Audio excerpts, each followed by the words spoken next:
Il bosco della Serenissima, da dove giunse buona parte del prezioso legno che compone le fondamenta di Venezia.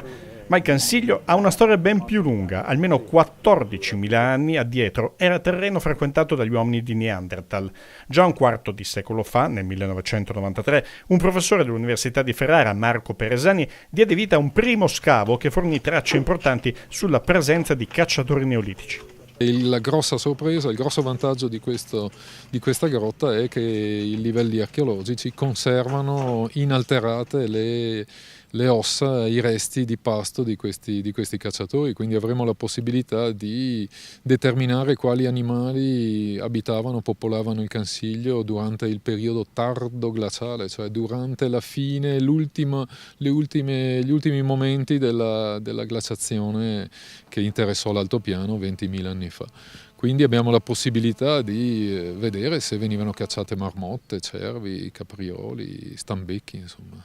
I risultati di quegli scavi sono stati ripresi in mano da un giovane ricercatore trevigiano, Davide Visentin, che coordina ora, sotto la supervisione di Peresani, la nuova avventura archeologica in Pian di Landro, nel territorio di Tambra del Pago. La passione è sicuramente fondamentale perché è uno scavo piuttosto lento, anche faticoso, visto tutte le pietre e il sedimento che bisogna asportare, e richiede molta pazienza e attenzione nel momento dello scavo per riuscire a individuare direttamente sul posto il maggior numero possibile di reperti, da quelli più grandi a quelli grandi anche pochi millimetri.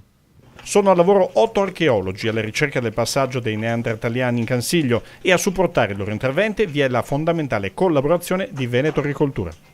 Se andiamo molto indietro nel tempo, vediamo che l'altopiano del Cansiglio è stato frequentato già 13-14 mila anni fa dall'uomo che ha popolato questa zona perché era interessato soprattutto alla cacciagione. Liberandosi questa zona dei ghiacciai del Piave, sono state restituite alle popolazioni locali spazi di caccia e di vita che vengono praticamente studiati dall'Università di Ferrara in questi anni, in questi giorni.